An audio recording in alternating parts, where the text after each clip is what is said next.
Buenas tardes para todos. Un gusto poder estar aquí desde la Escuela de Psicología de la Universidad de Miguel de Cervantes. Tenemos el placer de estar con unos invitados estupendos en el marco de la lucha contra el acoso escolar. Tenemos en esta tarde a dos psicólogos pertenecientes al grupo Barrancas, que es la psicóloga Porcia Nicolet Mirauda, que es psicóloga especialista en convivencia escolar, apoyo psicosocial y salud mental educativa con especialización en liderazgo sistémico y técnicas narrativas en psicoterapia sistémica y un currículum muy documentado y muy rico en ese ámbito profesional, al igual que su compañero y también colega Cristian Muñoz Sánchez, quien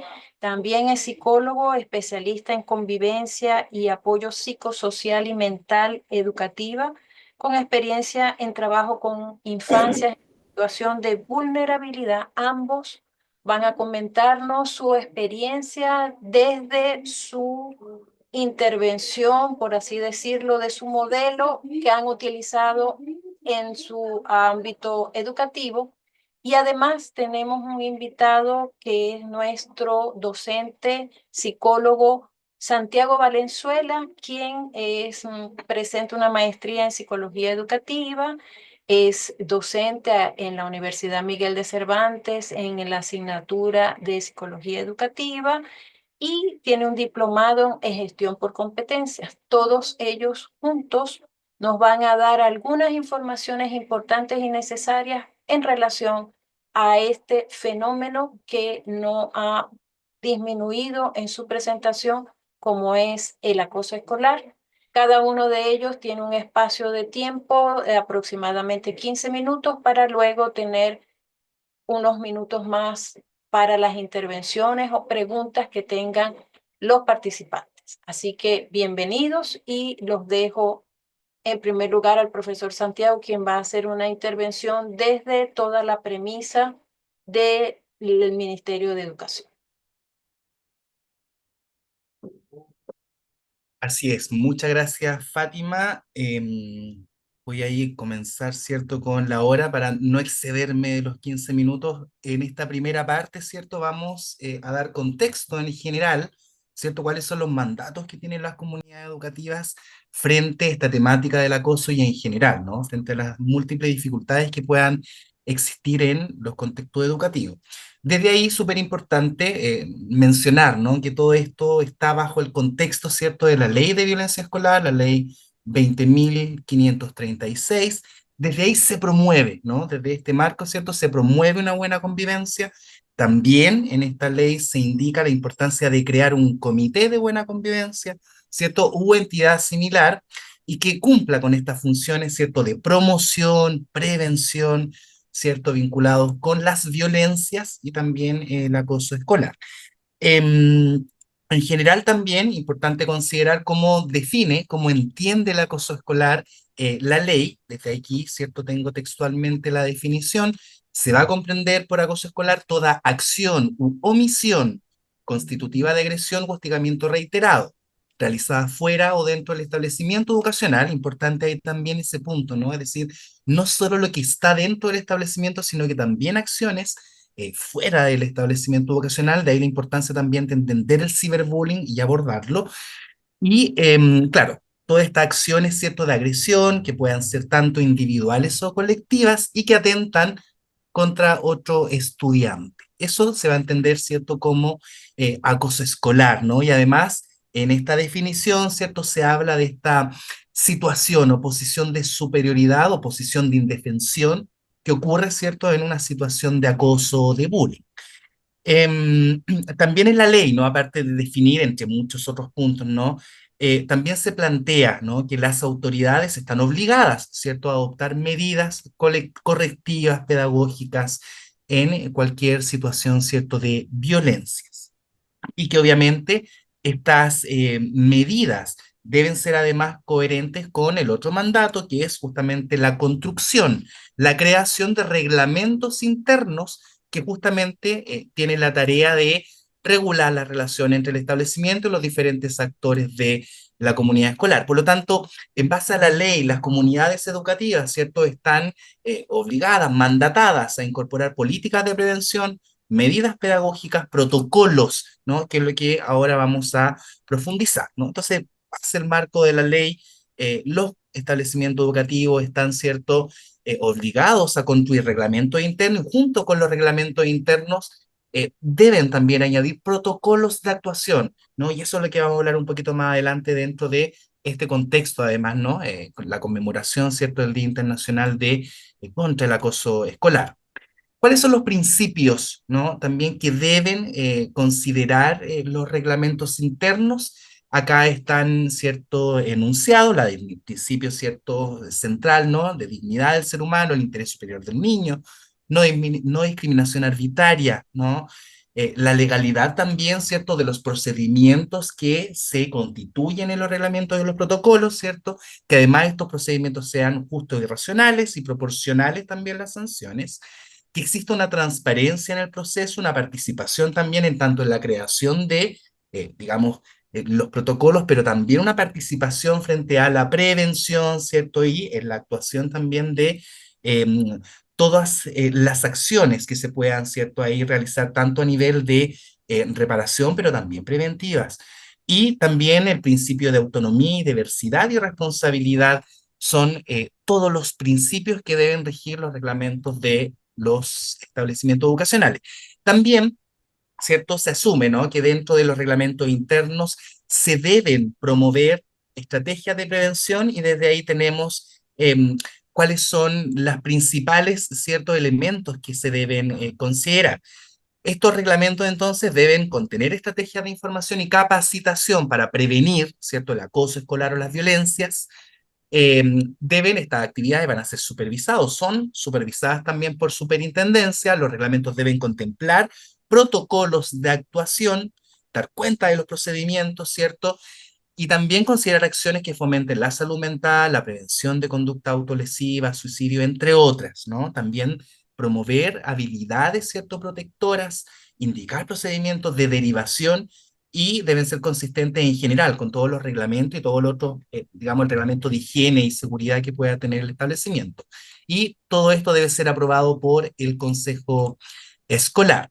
Por lo tanto, las comunidades educativas deben contar con reglamentos que a su vez deben contener protocolos de actuación para enfrentar justamente situaciones de violencia física, psicológica, causadas, digamos, a través de cualquier medio, ¿cierto? Tanto tecnológico como también directo o presencial.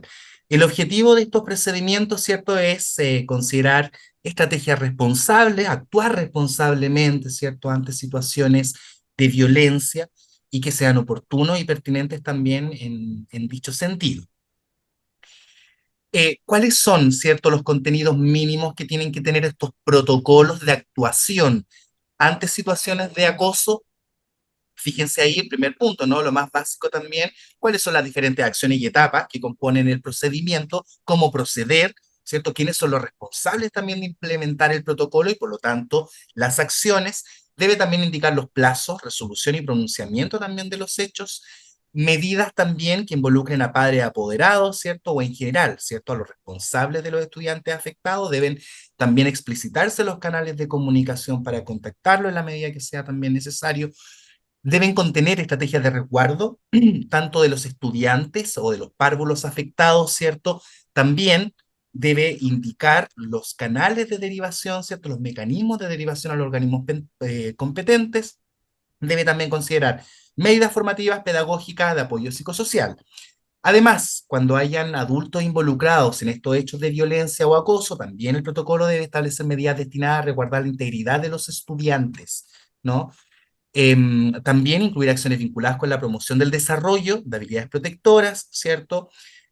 Procedimientos también, cómo van a comunicar o cómo los funcionarios de establecimientos cumplirán con el hecho de informar, comunicar a los tribunales de familia y en general, ¿cierto?, todos los pasos a seguir por los funcionarios cuando existan antecedentes que constituyen además de un delito, ¿no? Todo el vínculo, todo el procedimiento vinculado con los tribunales, ¿cierto? Y en ese sentido con el mecanismo jurídico.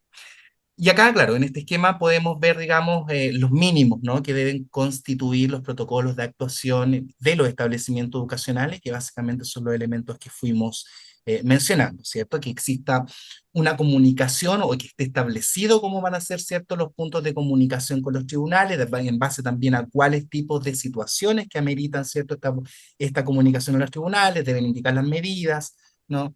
En fin, ¿no? Por lo tanto, súper importante en ese sentido el considerar los diferentes puntos, ¿no? Que deben constituir estos protocolos. ¿Qué otros protocolos, además, los establecimientos educacionales debiesen también ir desarrollando o mejorando y revisando constantemente, ¿cierto? Frente a vulneración de derechos. Ya obviamente estamos hablando del maltrato o acoso escolar, pero aparte protocolos ante accidentes escolares, también ante agresiones sexuales o hechos de connotación sexual que atenten a los estudiantes, también hechos relacionados con drogas, consumo de drogas, ¿cierto? Y alcohol en establecimiento, y también debiesen contener protocolos vinculados con la retención, ¿cierto? De estudiantes y apoyo a estudiantes frente a embarazo u otras situaciones que lo alejen de la escuela.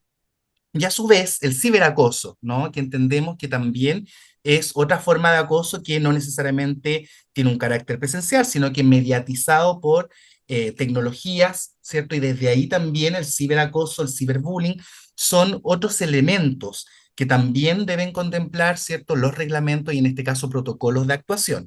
El ciberacoso, ¿cierto? Se manifiesta cuando un estudiante, ¿cierto? Un joven es molestado, acosado, avergonzado, ¿no?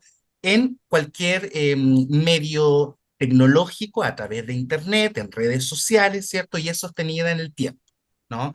Y en ese sentido puede incluir desde imágenes, publicaciones, ¿cierto? Comentarios, y por lo tanto, ¿cierto? Además, las consecuencias, ¿no? Del ciberacoso pueden ser mucho más amplias, ya que no solamente está la agresión directa, sino que también la exposición, ¿no? En las redes. Por lo tanto, desde ahí también puede aumentar las consecuencias, ¿no? En términos de mayor ansiedad, sensación de paranoia de la víctima, cuando es víctima, ¿cierto?, de este tipo de acoso, en este caso mediatizado por redes sociales o por las tecnologías.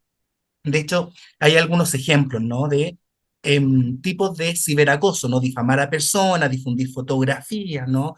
En el contexto de la inteligencia artificial, además, crear material desde inteligencia artificial también obviamente se va a constituir en tanto un ciberacoso, en la medida que tenga esa intencionalidad, ¿cierto?, de ofender, de humillar a alguien. Frente al ciberacoso, también los establecimientos educacionales tienen los mismos mandatos, ¿no? Contar con dispositivos también para resguardar la convivencia, puede ser un plan de convivencia, también reglamentos, ¿cierto? Que puedan definir, en este caso, procedimientos o protocolos de maltrato. Y en ese sentido, el ciberacoso es también otro tipo de maltrato, ¿no? Con los mismos contenidos mínimos que ya revisamos recientemente, ¿cierto? Que aparezcan los responsables, plazo de resolución, medidas formativas y los procedimientos en generales de las denuncias, si es que además lo compete. Consecuencias en general, ¿cierto? Del acoso y también del ciberacoso, podemos tener una amplia gama, ¿no? De consecuencias. Acá tenemos algunos en particular, ¿no? La víctima puede sufrir síntomas depresivos o ansiosos, puede también tener cambios repentinos, ¿cierto? O drásticos en su conducta o bien también en su rendimiento académico. También puede existir, ¿cierto? Quizás en los más pequeños también el no querer asistir a clases, ¿cierto? O quejas frecuentes también en términos de malestares, dolores también de cabeza, de estómago, no querer ir a clases, por ejemplo.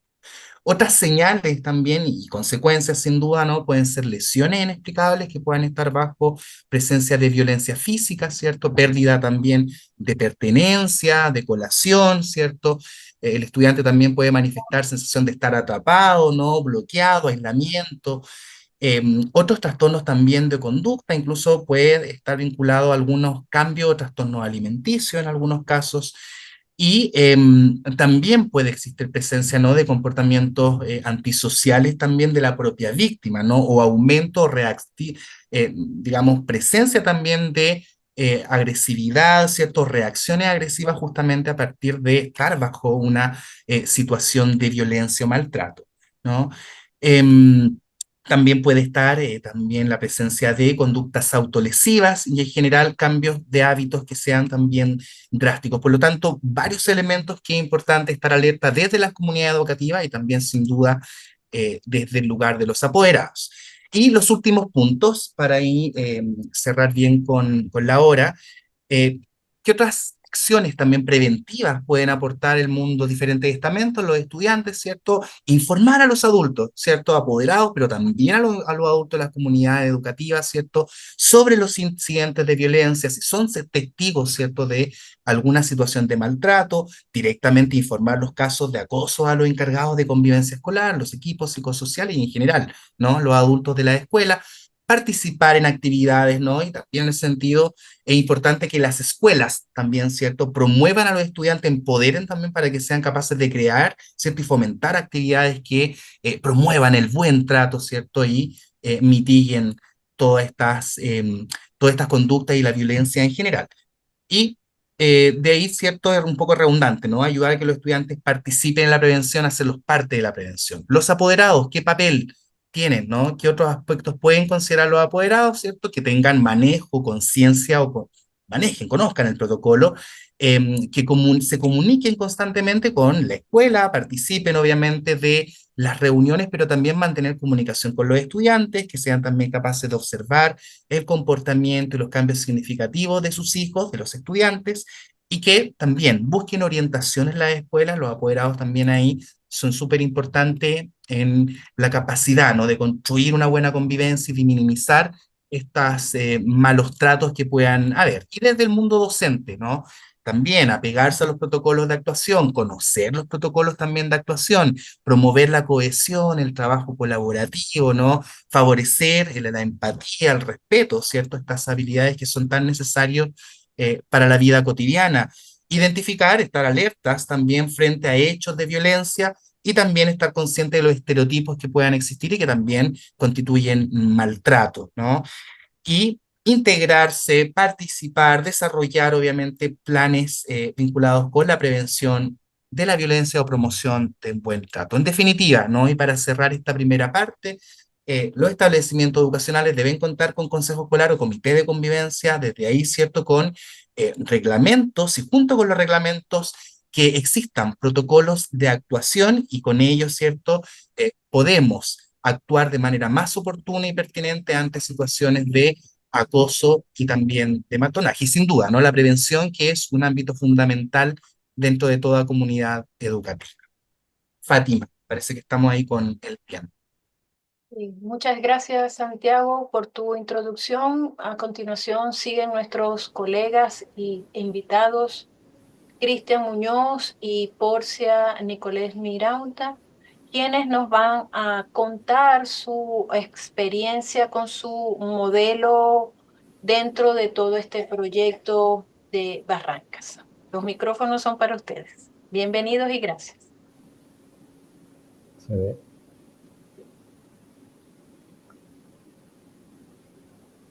Ya, ¿me escuchan bien? Sí, muy bien.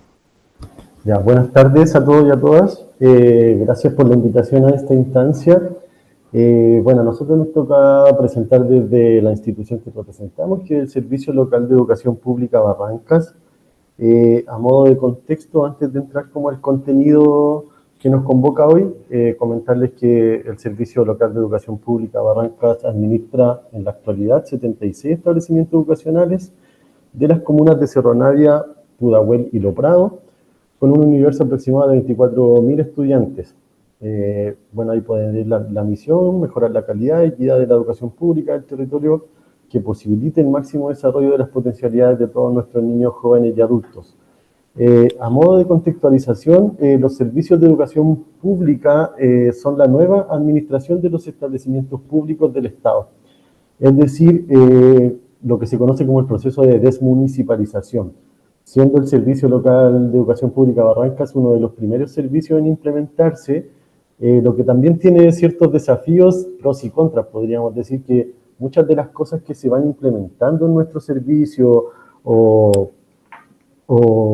productos que vamos implementando también van sirviendo para los nuevos servicios que se van implementando en un proceso escalonado que está proyectado hasta el 2030, más o menos, en donde todos los servicios, los establecimientos públicos pasan a ser ahora dependientes de los servicios de educación pública como sostenedor. Tiene una mirada territorial, lo que lo hace bastante complejo, pero también permite una transversalidad en cuanto a recursos, métodos de enseñanza, prácticas, viene como a nivelar las diferentes situaciones que cada municipio tenía como administradores de las escuelas públicas. Entonces, aquí lo que viene a hacer el servicio de educación pública, todos los servicios de educación pública, vienen como a aplanar la cancha y a tratar de distribuir equitativamente todos los recursos pedagógicos, económicos, de trabajo con intersector y todo eso a un nivel transversal, sin distinción de comuna. Dicho esto, pasamos a mostrar, siguiendo la línea un poco de lo que presentaba Santiago, qué es lo que nosotros como Servicio Local de Educación Pública realizamos para prevenir, si pensamos en el acoso específicamente, para prevenir el acoso. Nosotros trabajamos con un modelo de intervención psicosocial escolar denominado MIPE, que es como el gran paraguas que sostiene toda la intervención de la convivencia escolar y de la gestión de la convivencia escolar en los diferentes ámbitos. Santiago presenta muy bien, resumidamente, el ámbito normativo, podríamos decir, de un establecimiento educacional y lo que rige el reglamento interno, sobre todo respecto a reaccionar frente a situaciones que se presentan al interior del establecimiento. Sean diferentes las temáticas que presentó, como puede ser acoso sexual, vulneración, maltrato, y todas esas dimensiones que involucran las conductas la convivencia cotidiana al interior de un establecimiento educacional y de una comunidad educativa en total. También es relevante mencionar eso, que como que nosotros lo que hacemos es mirar la comunidad educativa en su totalidad, más que trabajar directamente trabajamos directamente con un equipo de convivencia escolar de cada colegio, pero nuestra mirada siempre, el modelo de intervención lo que propone es que es la comunidad entera la que tiene que estar permeada o involucrada en este modelo de intervención psicosocial. Lo que vamos a hacer a continuación es ir mostrando un poquito las acciones de prevención que promueve el modelo y cómo esto va tributando también específicamente a la conversación de hoy día, que es cómo estas acciones preventivas, focalizadas y universales van ayudando a generar un mejor clima en la comunidad educativa y prevenir situaciones de acoso. Micha. Bien, buenas tardes. Contarle un poquito la historia del modelo. El modelo, como se ve en una primera imagen que está con hartos colores, cuenta con distintas funciones, donde la función 1 es la realización de diagnóstico y planificación basada en datos, es decir, como de acuerdo a la realidad de cada comunidad educativa. Después está la función 2, que es la que está en celeste, realización de intervenciones universales de promoción y prevención en la escuela, que esto que hablaba también el profesor Santiago y Cristian, que es de la prevención en el fondo de los casos de todo tipo de problemas de convivencia. La que está en rojo, la función 3, realización de intervenciones focalizadas en la escuela, es cuando ya se detecta algún nivel de violencia. Y la rosada, derivación y seguimiento, ya cuando son casos específicos con un riesgo más elevado. Y de manera circular hay dos funciones, donde está la 5, que es la articulación y coordinación con redes internas y externas, porque en el fondo la comunidad educativa no puede sostener a la totalidad de los estudiantes sin la articulación continua con las redes territoriales como de salud, programas, fundaciones, etc. Y por último, el apoyo a la gestión de la convivencia educativa. Bueno, este modelo se trabaja con los equipos y se construye de manera colaborativa a través de un proyecto Fondesit que se hizo con la Universidad de Santiago, específicamente con el doctor Rodrigo Rojas Andrade. Y en base a este modelo, que en el fondo nosotros juntamos las planificaciones y las acciones que hacían los equipos psicosociales al interior de los establecimientos y logramos generar esto. Luego, el 2023, no, 2024, es que el ministerio nos da en el fondo el lineamiento de este modelo, que es el modelo escuela total, que se está mostrando ahí con el indicador, donde en el fondo lo que se hace es un zoom al modelo nuestro y se se ve solamente las acciones piramidales, donde están las promocionales focalizadas e individuales, que tienen relación con lo que les mencionaba antes, que en el fondo lo promocional es para todas y todos, para estudiantes con o sin riesgo, focalizado a estudiantes con un riesgo intermedio, donde debería estar del 10 al 20% de los estudiantes. Y por último, la individual, cuando hay un riesgo más elevado, mayor riesgo, y debería ser una intervención para menos estudiantes, es decir, del 5 al 10% de la comunidad en total. Eh, y luego, ahí arriba están las fechas, perdón, el modelo escuela total es del 2023, y luego nosotros al interior del Servicio Local de Barrancas seguimos reflexionando en torno a este modelo y a las implicancias y a cómo se implementa y se hace carne en la escuela. Y tenemos esta segunda versión de nuestro modelo del MIPE, que le decimos nosotros, donde se mantienen todas estas funciones, pero se agrega una función cero, que es la que está indicando ahí, que es la gestión emocional de los propios equipos. Porque en el fondo nos damos cuenta que para sostener este modelo y para que realmente se instale al interior de las comunidades educativas, necesitamos que los equipos estén preparados en primera instancia para implementarlo y además que haya una continua como reflexión de los propios equipos de cómo ellos llevan su quehacer el día a día. Entonces, pasamos a la siguiente diapo.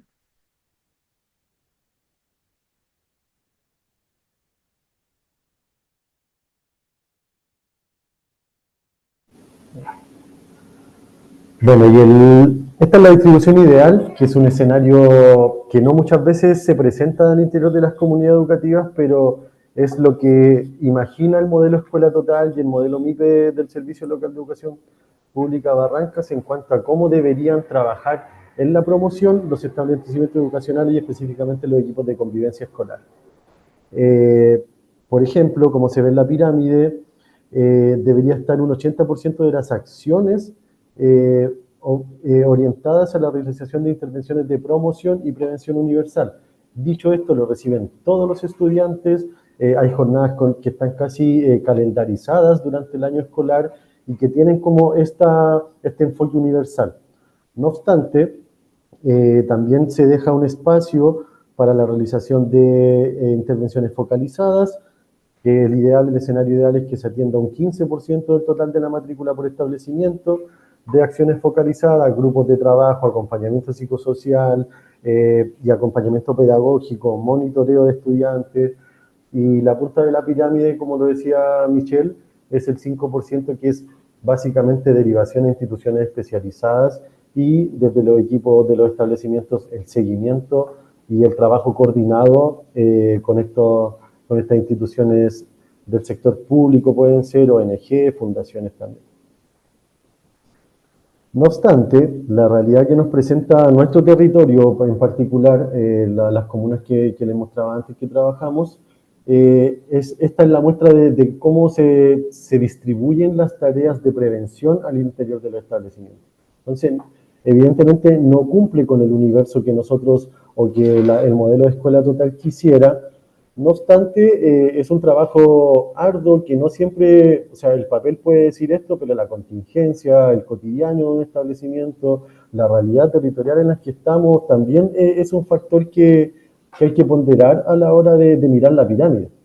Entonces hoy día los equipos de los establecimientos, y es lo que estamos trabajando constantemente como servicio local, es lograr equilibrar la pirámide, porque hoy día la muestra está en que el 62% de acciones son universales, el 28% debería haber sido un 5%, está en atenciones individuales y un 10% focalizado.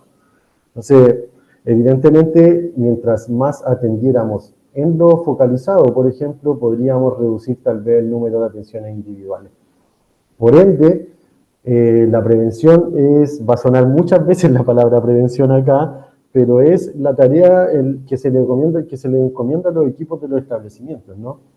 Y para eso también pueden recurrir a redes, a otros actores de las comunidades y de afuera de las comunidades también, y no necesariamente llegar al intersector, por ejemplo, solamente cuando estamos en la punta de la pirámide.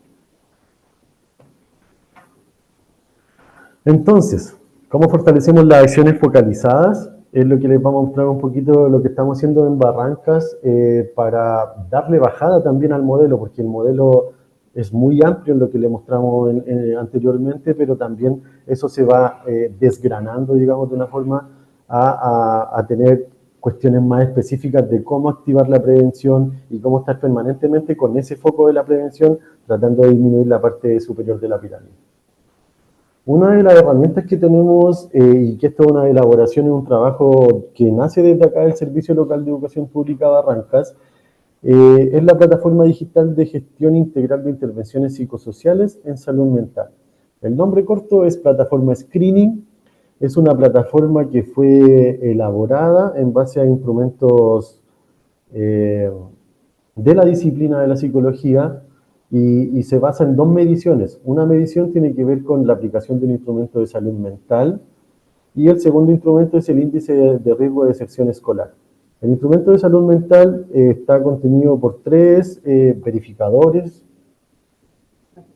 validados. Claro, una batería de instrumentos como el PSC-17, la escala de capacidades de resiliencia volantín, y el SCS, que es el School Connected Scale, que mide la conexión de los estudiantes con escala de conexión escolar.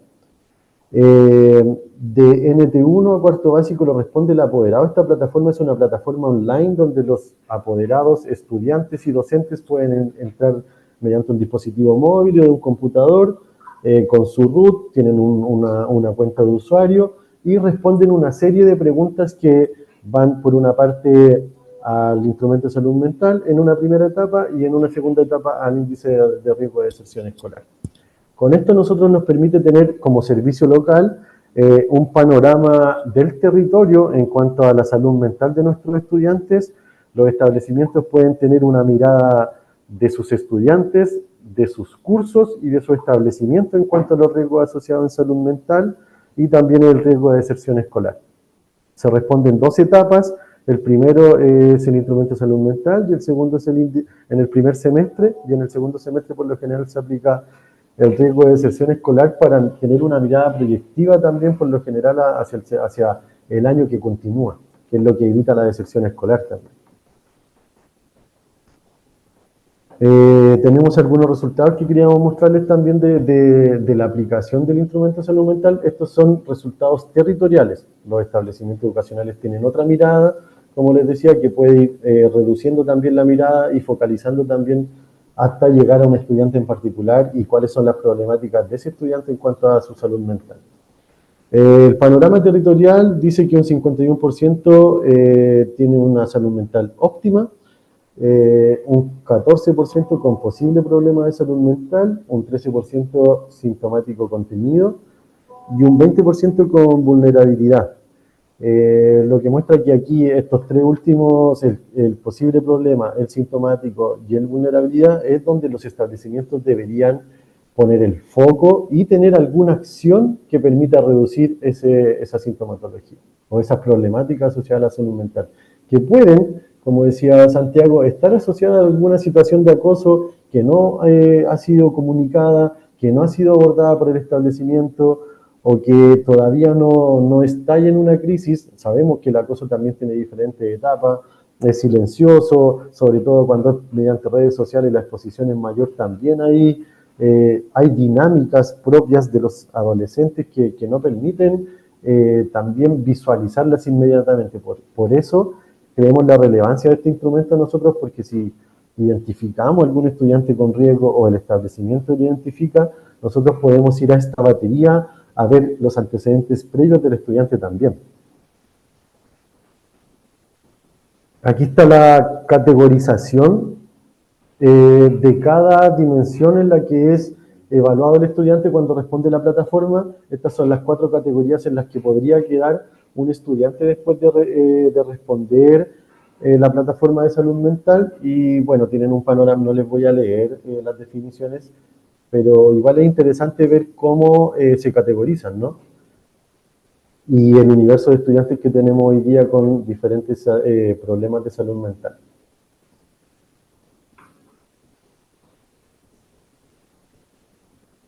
Michelle. Sí. Bueno, contarles un poquito, quisiera retomar un poquito lo que presentaba el Cris, no, pero déjalo ahí nomás. Que lo interesante también de la plataforma es que no solamente mide sintomatología, sino también mide bienestar. Entonces permite hacer como el comparativo de que sí, podemos presentar sintomatología, pero a la vez también hay, por ejemplo, la escala de resiliencia volantín también permite ver los factores protectores que tienen nuestros estudiantes para hacer frente en el fondo a las dificultades que puedan presentarse. Eh, y también volver a un poco a lo que es el modelo para contarles que en el fondo el modelo lo que busca es que los recursos humanos que están al interior de los establecimientos tengan un rol y que su quehacer sea en el fondo más eficaz en cuanto a la matrícula que pueda tener un establecimiento. Es decir, si tenemos una escuela o un liceo con 1.000 estudiantes, es muy difícil que si el equipo psicosocial se concentra en la punta de la pirámide interviniendo uno por uno, pueda abordar en el fondo a toda la comunidad educativa. Es por eso que en el fondo la teoría que nosotros planteamos es que a través de este modelo, a través de una intervención multinivel, es que se puede ir achicando la punta de la pirámide si nosotros logramos planificar y hacer buenas intervenciones promocionales y focalizadas. Entonces, en base a los estados de salud mental, a los diagnósticos que les mostraba el Cristian anteriormente de los resultados de la plataforma, nos va a entregar estos 4 diagnósticos que tienen que ver con salud mental óptima, ¿cierto? Que es cuando, permiso, Claro. salud mental óptima, donde hay alto bienestar y no hay sintomatología, ¿verdad? Después, sintomático contenido, donde hay alto bienestar, pero sí hay sintomatología. Ya es difícil entender esos casos donde puede haber sintomatología, pero alto bienestar, y eso tiene relación en, por ejemplo, unas fuertes redes de apoyo del estudiante, participar en actividades comunitarias, valorar, no el propio estudiante o la propia persona no toma en cuenta tanto la sintomatología en relación a lo que es el bienestar, ¿ya? Por otro lado, un problema, perdón, vulnerable en salud mental, tiene bajo bienestar, pero aún así no hay sintomatología. Y por otro lado, y por último, el problema de salud mental que tiene alta sintomatología y bajo bienestar. Entonces, estos tamizajes, estos estados de salud mental, se debiesen distribuir como está al lado derecho de la pirámide, en relación de que en la base de la pirámide estarían los con salud mental óptima, ¿verdad? Eh, los con intervención focalizada deberían ser los sintomático contenido y vulnerable en salud mental, y en la punta de la pirámide entonces debería estar los que tienen un posible problema de salud mental. Entonces, la plataforma le permite a los establecimientos visualizar el tamizaje de sus estudiantes y planificar acciones en relación a esos estudiantes y a los tipos de riesgo, ¿ya? Porque también la plataforma les permite identificar por categorías los riesgos que podrían tener estos estudiantes. Bien, hacemos entonces. Por otra parte, el otro instrumento del que les contaba Cristian es el índice de riesgo de deserción escolar, donde están estas 5 categorías de riesgo, que es el riesgo conductual, riesgo escolar, riesgo relacional, socioeconómico y sociojudicial. Y en base a estos riesgos, la idea es que también los establecimientos planifiquen y generen intervenciones según el nivel de riesgo. Entonces, por ejemplo, ellos podrían decir, este grupo de estudiantes tiene problemas relacionales. Y ellos podrían tomar a ese grupo de estudiantes y hacer talleres focalizados donde se fortalecieran, por ejemplo, las habilidades socioemocionales, habilidades de comunicación, de empatía, etcétera. O por otra parte, decir, tenemos una cantidad específica de estudiantes con riesgo de conexión escolar, ¿cierto? Que es el segundo riesgo, y podemos hacer un trabajo quizás también con docentes, con esos estudiantes, con los padres y apoderados, para ir fortaleciendo el vínculo docente-estudiante, quizás buscar algo que le genere pertenencia con el establecimiento, talleres deportivos, culturales, etcétera. Continuamos entonces.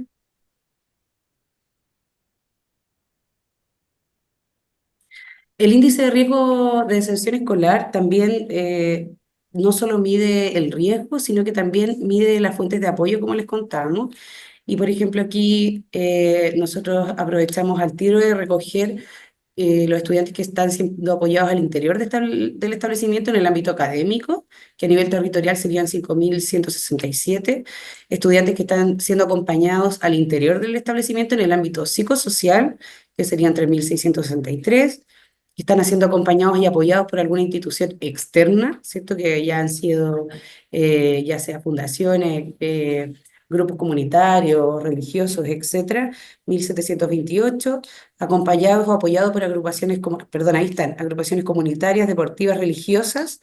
Entonces, perdón, las instituciones de la red externa se refiere a instituciones de la red pública, por ejemplo, como pueden ser programas, por ejemplo, el programa Habilidades para la Vida trabaja directamente con los establecimientos, el programa World Vision, redes de la red Salud, por ejemplo, que la red de salud pública, que por ejemplo está el apoyo a la crianza, etcétera. En cambio, el otro indica agrupaciones comunitarias deportivas religiosas artísticas, 1087, y qué estudiantes han sido derivados desde el establecimiento de salud mental.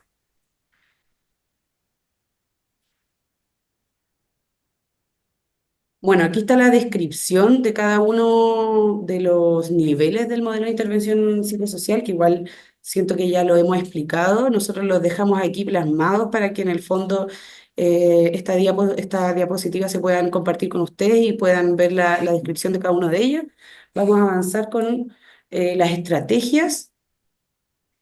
Bueno, aquí, por ejemplo, les queríamos mostrar, como para aterrizar aún más esto que se ve como quizás muy subjetivo, muy abstracto. Estas son estrategias del nivel universal, que es para todas y todos, para toda la comunidad. Entonces, por ejemplo, voy a solo mencionar algunas. Están los programas universales explícitos, como que son talleres sistemáticos implementados al menos durante un semestre, generalmente en rotación o jornada escolar completa. Metodología de gestión del aula, que son técnicas docentes diarias como atención plena, regulación emocional compartida, actividades socioemocionales, etcétera. Actividades de vinculación comunitaria, recreo entretenido, actividades de implicación parental y crianza positiva, charlas y jornadas de salud mental y bienestar, etcétera. ¿Ya? Estos son acciones de difusión, de promoción, de sensibilización a la comunidad educativa en general. Por otra parte, están las estrategias focalizadas, que si se acuerdan era la parte intermedia de la pirámide, donde ya hay un riesgo, pero un riesgo leve a moderado, donde les vamos a mencionar algunas de ellas, como por ejemplo tutorías socioemocionales, que son sesiones individuales para desarrollar habilidades socioemocionales en estudiantes en riesgo, actividades extraescolares con enfoque socioemocional, grupos o talleres preventivos, entrenamiento de habilidades socioemocionales, grupos de apoyo mutuo. Ya las acciones, mientras más arriba de la pirámide, también deberían ser más intensas en su aplicación. Por ejemplo, yo puedo hacer una jornada de la convivencia educativa y eso puede ser una acción promocional. Ya ahí vamos a hacer el día de la convivencia educativa. En cambio, estas acciones que ya son focalizadas tienen que tener alguna cantidad de sesiones, ya tiene que ser un poco más intensa la intervención. Vamos a ver las siguientes. Ya las especializadas, ¿cierto? Están en la punta de la pirámide con un riesgo alto en la comunidad. Y está, por ejemplo, el seguimiento, que es monitoreo continuo del progreso de estudiantes con servicios de salud mental o protección de derechos, la derivación, ¿verdad? Consejería psicosocial, sesiones individualizadas para superar dificultades y fortalecer habilidades socioemocionales, consultoría en salud mental escolar y adecuaciones curriculares. También están estrategias de intervención en crisis, ya como una derivación emergente, que es un proceso de derivación inmediata para estudiantes en crisis, vulneración de derechos, que es un poco también de lo que nos estaba hablando el profesor, aulas de apoyo y contención socioemocional, espacios escolares dedicados a la contención emocional en momentos de crisis, primeros auxilios psicológicos individuales, está el diffusing, el defreezing,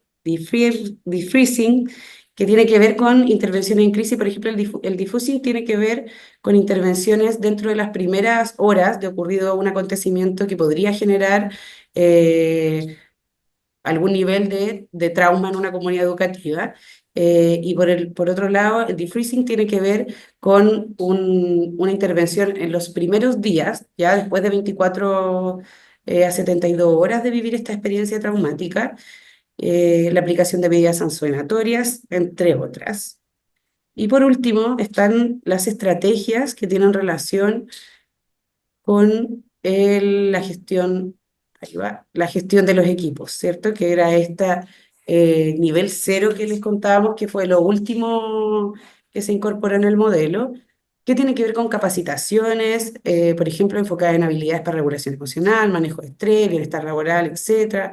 Talleres de autocuidado, cuidado mutuo, ya que son muy valorados y ahí también la Universidad Miguel de Cervantes está apoyando con una estrategia colaborativa para aplicar unos talleres de autocuidado a algunos docentes de nuestros establecimientos, reflexiones sobre la práctica pedagógica, celebraciones y reconocimientos, salidas y actividades recreativas, entre otras estrategias.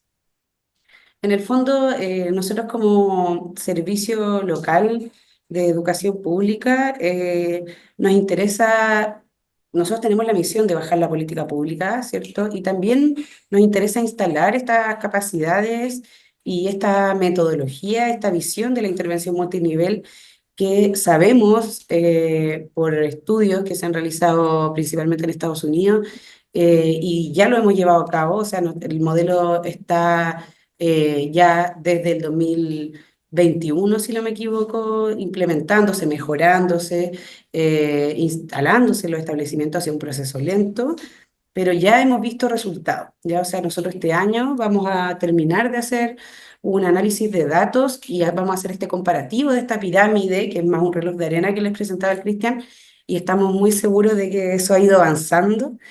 Pero principalmente queríamos hacer estas reflexiones finales en relación un poco a la temática del conversatorio, que es el acoso, ¿cierto?, al interior de las comunidades educativas. Y creemos que es importante resaltar que la plataforma permite conocer el estado actual de nuestros estudiantes en relación a su salud mental y riesgos asociados a las desvinculación educativa, porque existen muchos instrumentos y diagnósticos externos a nivel ya más nacional, ¿cierto? Como los IDPS, el diagnóstico integral de aprendizaje, pero la plataforma es un dato que vamos a tener de manera actualizada, que es aterrizado a nuestra territorialidad, a nuestras comunidades educativas. Y además, la plataforma nos permite visualizar a estudiantes que están, por ejemplo, con sintomatología internalizante. Porque por lo general los establecimientos tienen bien claro, las comunidades educativas tienen bien claro aquellos estudiantes que están en la punta de la pirámide cuando son sintomatología externalizante, que son estudiantes que tienen comportamientos disruptivos, ya tal como mencionaba el profesor, que hay cambios de conducta, que es visible que algo está pasando ahí, pero también hay muchos estudiantes que tienen sintomatología internalizante y son estos estudiantes que son más silenciosos, son introvertidos, están mayormente aislados del grupo curso, y estos estudiantes son en el fondo los que nos permite la plataforma visualizar antes de que en el fondo tenga mayor riesgo psicosocial. Sí, por su parte, la intervención multinivel, como dice aquí, es necesaria para definir acciones de prevención y promoción, así como acciones focalizadas y especializadas cuando se detecta algún riesgo en los estudiantes. Entonces, ahí es súper clave todo lo que mostramos antes, porque no es que uno tenga que hacer una acción, como se dice, de guata, sino que estas estrategias que le mostramos antes también nosotros se las entregamos a los establecimientos, cosa que cuando mi acción de prevención tiene que ser ajustada a la realidad de mi establecimiento, no puede ser a la política que nos dice hay que hacer esto, sino que ya lo hago, pero con qué datos o en base a qué tomo la decisión de mi acción de prevención, porque las acciones de prevención pueden ser múltiples, como decía Michelle, son universales, sino que son el día de la convivencia, la jornada contra el ciberacoso, son cuestiones muy no a la pasada. Los equipos trabajan bastante en desarrollar esas acciones, pero entendemos también que los adolescentes son como muy de la inmediatez, entonces esto pasa y al otro día sigo haciendo ciberbullying, a pesar de que el día antes tuvimos una jornada contra el acoso y el ciberbullying. Entonces es interesante tener esta mirada de los datos para saber cómo, por ejemplo, las acciones focalizadas también pueden ser preventivas. No necesariamente tienen que ser cuando un grupo de estudiantes tiene, por ejemplo, un conflicto, yo voy a trabajar con ese grupo de estudiantes de mañana en adelante porque hoy día tuvieron un conflicto. No, La plataforma, por ejemplo, ahí me entrega herramientas que a mí ya me deberían decir, aquí algo está pasando, algo puede pasar, así que vamos a hacer la prevención antes con estos antecedentes. Y ya cuando la especializada, cuando se detecta algún riesgo, también tiene que ser preventivo el trabajo con redes, no buscar una red cuando me pasa una situación, y ahí nosotros también tenemos un trabajo constante con el intersector para que los establecimientos sepan a qué dispositivo territorial recurrir cuando toca alguna situación específica de riesgo al interior de una comunidad educativa. Entonces, por eso los datos para nosotros son bastante importantes, pero también entregar qué hacer con estos datos. Y por último, las intervenciones desarrolladas en los establecimientos no deben enfocarse solo en reducir síntomas, sino también en fomentar el bienestar, fortaleciendo los recursos de los estudiantes. Ahí estaba lo que mostraba la escala de resiliencia Volantín, que es como lo opuesto a lo que hacen por lo general los procesos de tamizaje, que es ver dónde estás mal, sino que aquí también estamos viendo dónde estás bien y cómo ese elemento ese estudiante que puede ser un elemento positivo al interior de su comunidad, lo potenciamos para que trabaje con los compañeros. Si tiene riesgo asociado a la dimensión escolar, por ejemplo, puede que tenga problemas con alguna asignatura y ese estudiante solo porque no está recibiendo el apoyo en reforzamiento es un estudiante en potencial riesgo de deserción educativa. Entonces también eso puede generar una intervención previa a que tengamos que ir a buscar al estudiante porque desertó, sino que prevenir la deserción, pero también con antecedentes, como le decía antes. Y los recursos internos de los estudiantes es relevante y ahí está también la plataforma para relevar eso. Creo que nos pasamos un poquito en el tiempo, dejamos hasta ahí nuestra presentación, por ahora quedamos atentos. Muchas gracias. Muchas gracias a ustedes, Cristian, Porcia, Santiago. De verdad que ha sido una exposición bastante clara y bastante didáctica en relación a todo lo que implica las normativas y lo que dispara, vamos a decir así, este fenómeno del acoso escolar que indudablemente la prevención pues es una de las herramientas para aquello, ¿no? Y en ese sentido yo tengo una pregunta, ¿verdad? Con respecto a todos estos instrumentos que ustedes han utilizado, si es que en los distintos niveles donde ustedes trabajan, una vez que se han administrado estos instrumentos, ¿han podido ustedes observar si hay un nivel de edad específico o curso en donde se pueda observar mayor sintomatología o mayor vulnerabilidad con respecto a otros que tienen salud mental o mayor bienestar de salud mental?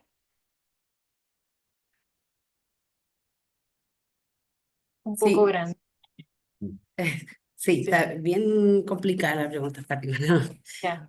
Sí, mira, ahora no tengo como para visualizar los datos en este momento para comentarte exactamente cuáles son los focos de mayor riesgo, pero sí, se puede visibilizar por género, por riesgo, por etnia, y y si mal no recuerdo, creo que los cursos con mayores riesgos iban en relación desde séptimo a segundo medio, si mal no recuerdo.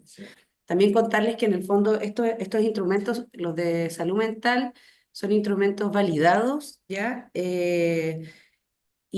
Pero las medias y los puntajes, el tamizaje, se realiza en relación al propio universo. Entonces, por ejemplo, bueno, los de salud mental son validados, pero el de riesgo de deserción escolar es un instrumento creado al interior del servicio local con apoyo del académico que les mencionaba de la USACH. eh, por ejemplo, en ese instrumento se mide también riesgo socioeconómico. Y, por ejemplo, para nosotros el riesgo socioeconómico, como son las comunas de Los Prados, Cerro y Pudahuel, es un riesgo transversal. Entonces, nosotros, por ejemplo, no estamos considerando el riesgo socioeconómico en la planificación de intervenciones porque es territorial. Claro. Entonces, siempre los tamizajes responden al propio universo de aplicación y de ahí se sacan los niveles de riesgo. Indudablemente que los factores protectores que permiten la resiliencia de estos niños o adolescentes que en algún punto de su vida escolar hayan vivido la experiencia esto es personal, nefasta del acoso escolar, ¿verdad? También son elementos significativos. No sé en ese particular cuáles son mayormente esos factores protectores, Porcia y Cristian.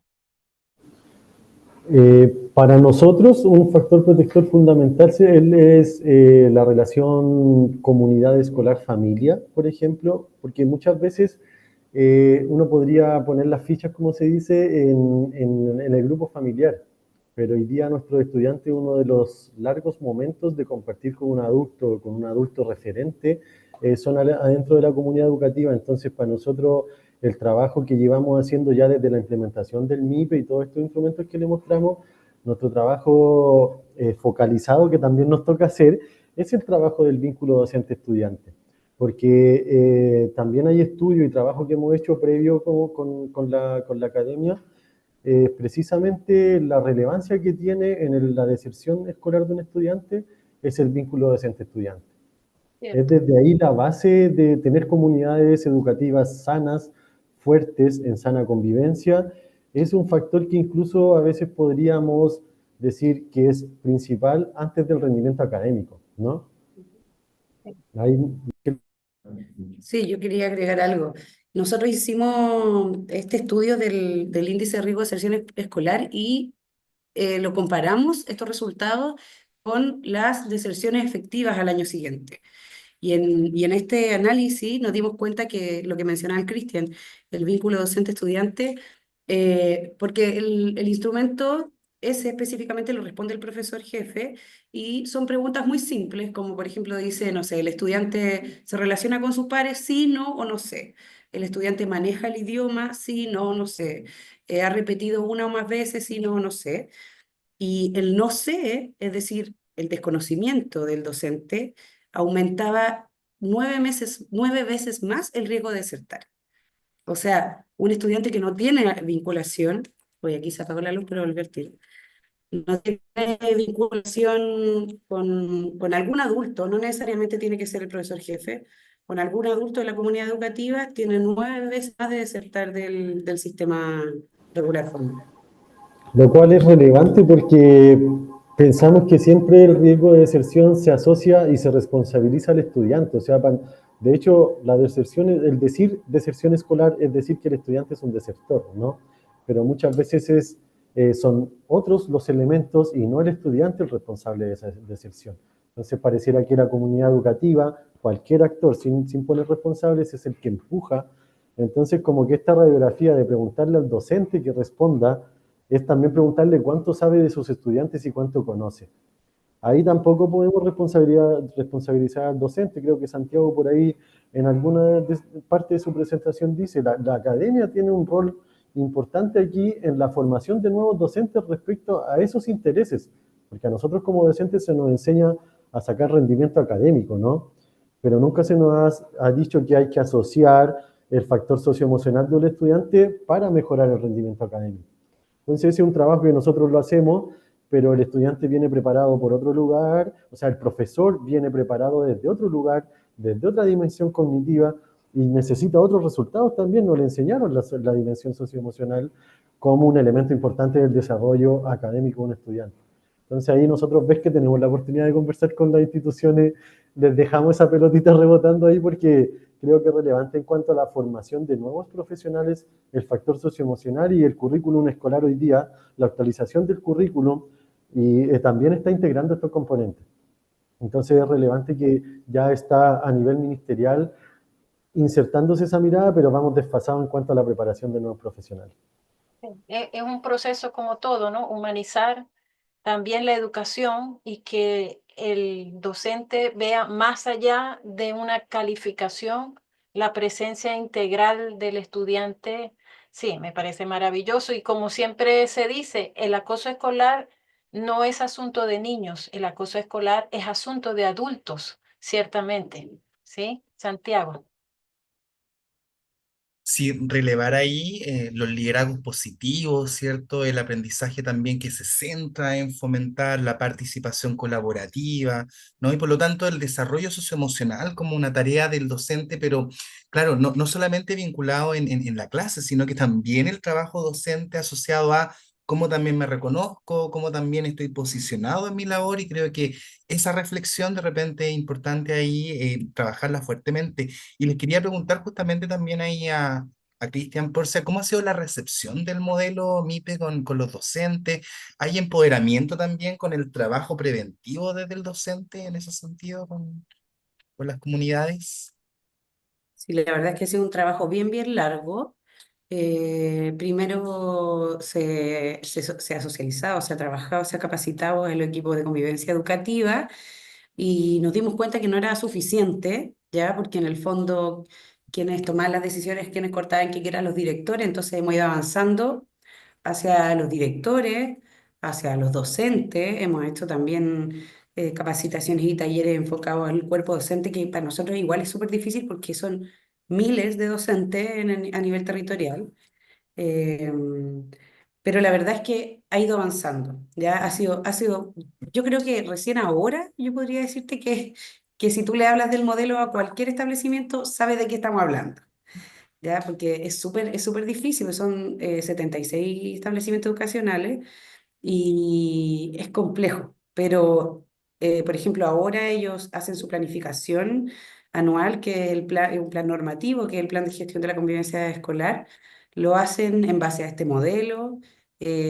Nosotros hicimos todo ahí un trabajo en una planilla Excel, así como bien cotota, donde ellos cuando van planificando se les va formando una pirámide o un reloj de arena, o dependiendo de las intervenciones que ellos van planificando, ellos pueden visualizar cómo se va distribuyendo el modelo en las acciones que van realizando. Pero sí, la verdad es que ha costado, ha sido un trabajo de hartos años, pero yo te podría decir que después de 4 años ya de trabajo así fuerte, yo creo que el 2025 hay un conocimiento territorial de lo que es el modelo. Y escribimos 2 cuadernillos que se los podemos compartir también, Muy están en bien. digital, así que se ha avanzado y se ha trabajado en que se difunda, se sensibilice y se ha logrado. Buenísimo. Aquí tenemos algunas preguntas de los Yo tengo una participantes. pregunta. Hola, ¿cómo les va? Muy buenas tardes, Porcia, Cristian, Fátima, Santiago y a todos. Muchas gracias a Porcia y a Cristian por esta instancia, a Santiago y a Fátima también, que hacen posible todas estas cosas que nos enriquecen tanto nuestra disciplina, ¿no? La consulta tiene que ver con la comunidad neurodivergente. Sabemos que de pronto digamos, estos niños, niñas, adolescentes, pueden ser blancos fáciles de bullying, ¿no? ¿Cómo ustedes han implementado o si estos instrumentos consideran esta población?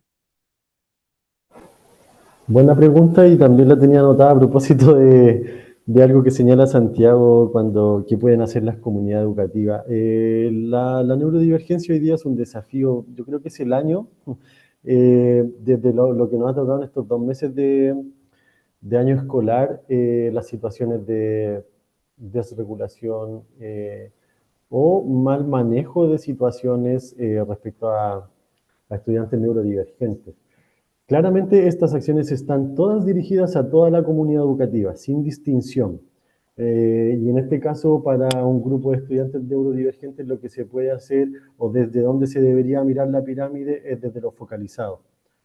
No necesariamente, pero no quita que sea una visión universal. ¿Qué quiero decir con una práctica universal? Es hacer jornadas de sensibilización para estudiantes, para docentes, para madres y apoderados. ¿Y por qué? Porque y es súper relevante el tema, la temática de la neurodivergencia en los establecimientos, que podríamos tal vez hacer un conversatorio solo de ello. Pero pasa que al momento de, por ejemplo, si volvemos a lo de Santiago, al momento del reglamento interno, se vuelve un poquito complicado, porque las medidas disciplinarias tienen que tener esa ponderación. Es decir, un estudiante neurodivergente que es denunciado de acoso por otro compañero, porque el compañero lo molesta recurrentemente, porque para eso tiene que estar constituido, para que se constituya como abuso o acoso, perdón, como acoso tiene que tener periodicidad y repetición en el tiempo, ¿cierto? No puede ser solo una situación. Para eso hay otro instrumento y otro protocolo que se activa. Entonces, uno no puede solamente llegar y tomar una medida disciplinar con ese estudiante, porque, por ejemplo, la medida disciplinar de suspensión interrumpe el proceso de adecuación de ese estudiante neurodivergente al proceso escolar. Entonces, se tienen que ponderar muchas cosas antes de llegar a una medida disciplinaria. Pero todas las acciones que están insertas en el MIPE vienen con esta perspectiva también. Ahora, llegó después, el MIPE ya estaba construido, y después llega la inclusión, digámoslo, siempre hemos sido colegios, la mayoría de los colegios, o todos los colegios del servicio local, tienen el sello inclusivo, pero el modelo se ha tenido que ir ajustando a estas nuevas necesidades. Voy a dejarle la palabra a Marcia, porque también es alguien que participa activamente, la jefa de la unidad de nosotros que estamos presentando hoy día, y también tenemos un trabajo ahí permanente específicamente con los neurodivergencias, y ahí también entran otras unidades de este servicio local, que también es relevante, porque ahí trabajamos con los equipos PIE, con el intersector, y con mejora continua, que va trabajando también en fortalecer las habilidades de estos docentes que no vienen preparados con el componente que decíamos antes. Ujú. Muchas gracias, Cristian. Bueno, les comento, yo soy Marcia y trabajo con Cristian y con Michelle, entonces estoy hoy día en este conversatorio apoyando también y escuchando la brillante presentación de mis compañeros y del profesor Santiago también, así que agradecer el trabajo que han realizado. Y me quedé pensando un poquito, ¿cierto?, en esto de cómo incorporamos la neurodivergencia y todo. Pensando en el modelo de intervención psicosocial escolar, si bien, como explicaba Cristian, este modelo se trabaja desde mucho antes que apareciera la ley TEA, la circular 586 y todo lo que involucra la atención a la neurodiversidad, ¿cierto?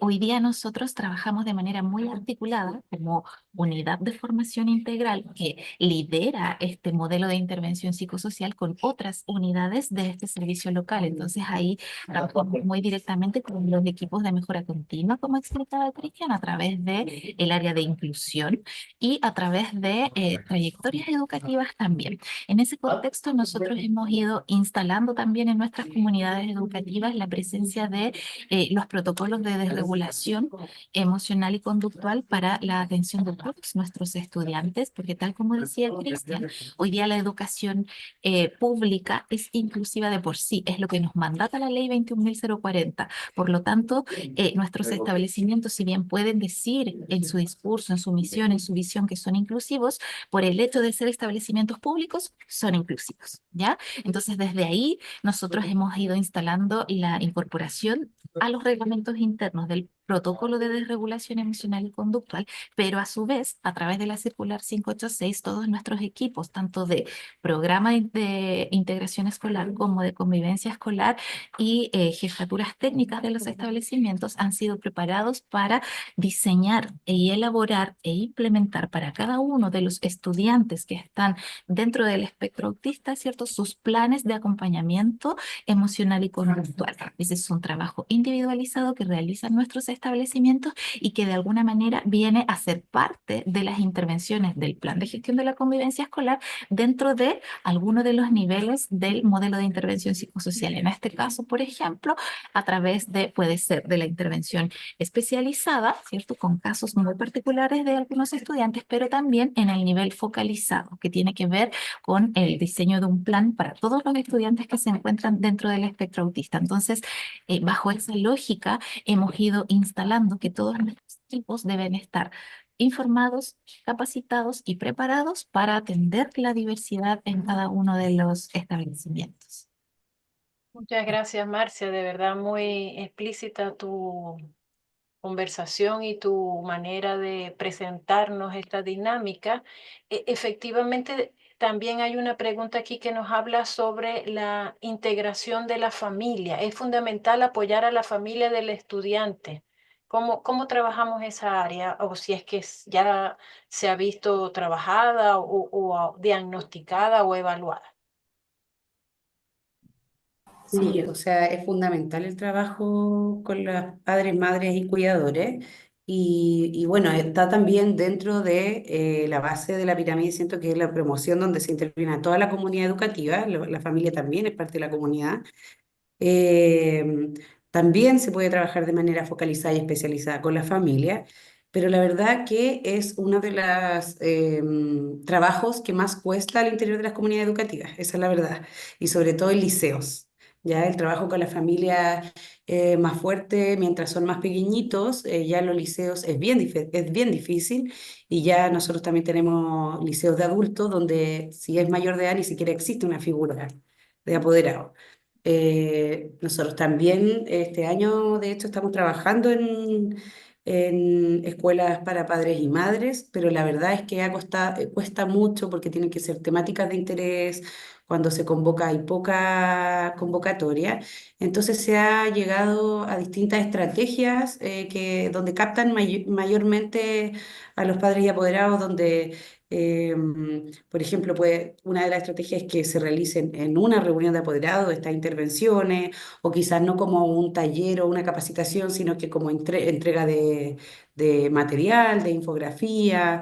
Pero la verdad es que una de las instancias que más difícil se le hace a las comunidades. Ciertamente, la práctica de colocar en murales información resulta en ocasiones efectiva a esta población, generalmente, ¿no?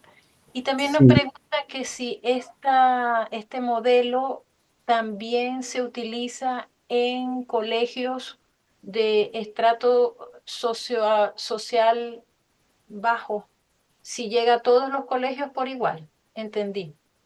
sí, a todos por igual y podríamos decir que la mayoría de nuestros colegios que están en esa categoría. Entonces, Sí, porque y, son y vulnerables. ahí, y ahí yo creo que es fundamental como la conversación que teníamos recién antes de los padres, o sea, la vinculación de la familia con la escuela hoy día. eh, Uno no puede decir que es nula porque hay desinterés en el proceso educativo del estudiante, sino que hay una escala de prioridades que está, donde la escuela no es la prioridad inicial del apoderado, porque tiene que muchas otras prioridades que cubrir. Tenemos muchos problemas.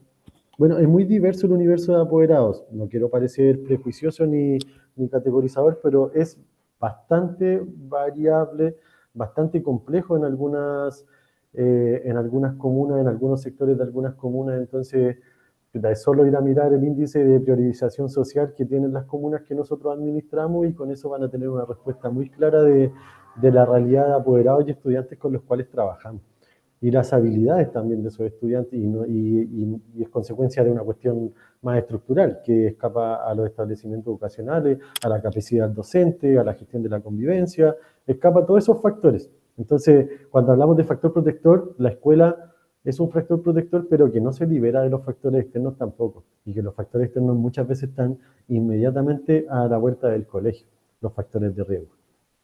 Claro. Indudablemente el factor humano está distribuido en las distintas esferas que conforman el entorno donde está el estudiante. Y invariablemente esa interacción va a repercutir de los unos a los otros, Y invariablemente. yo ahí quería agregar, Fátima, bueno, la importancia de la alianza con la familia y que en general, desde que yo tengo también noción, ¿cierto?, en las lecturas en general en psicología educacional, la importancia de poder favorecer esta alianza por lo difícil que es, ¿no? Porque responden a realidades territoriales que a veces los tiempos, las mismas motivaciones también de las familias van variando, y por lo tanto, quizá ahí siempre repensar, claro, cómo en nuestro territorio es más fácil que puedan acceder o cómo nos acercamos a la familia. Y lo lúdico es importante, es decir, salir quizás siempre del formato tradicional reunión, sino que justamente, ¿no? Propiciar otras instancias que sean llamativas para nuestros apoderados, nuestros padres, y desde ahí, ¿no? Desde otras actividades que puedan generar también cohesión, pero también espacios de esparcimiento, de autocuidado, que puedan también ahí, ¿cierto? Generando comunidad y aportando también en estas temáticas también que están relevantes, pero sin duda un desafío transversal, yo creo, también en nuestra realidad nacional, ¿no? En cómo nuestras familias y se vinculan con nuestras escuelas. Pero indudablemente es un aporte todo esto que ustedes están haciendo desde Barranca, este modelo de intervención psicosocial escolar. Le auguramos el mayor de los éxitos para que se pueda generalizar y universalizar de ser posible, porque de verdad que el fenómeno del acoso escolar no ha disminuido a lo largo de los años. sino que ha ido en aumento en distintas modalidades y en distintos tipos a medida que ha ido transcurriendo el tiempo, lamentablemente, ¿sí? Me preguntan si esta presentación de ustedes va a quedar y pueda ser enviada a los participantes de esta tarde. Gracias, se les agradece mucho. Gracias. Y ahí No sé, te la mandamos, Fátima, por interno para que la pueda sociabilizar. gracias. No sé si dentro de los participantes hay alguna otra pregunta, algo que les inquiete desde lo individual, desde lo académico, para generar que en esta tarde estas personas, colegas que amablemente han participado con nosotros para poner su granito de arena en relación a la prevención del acoso escolar.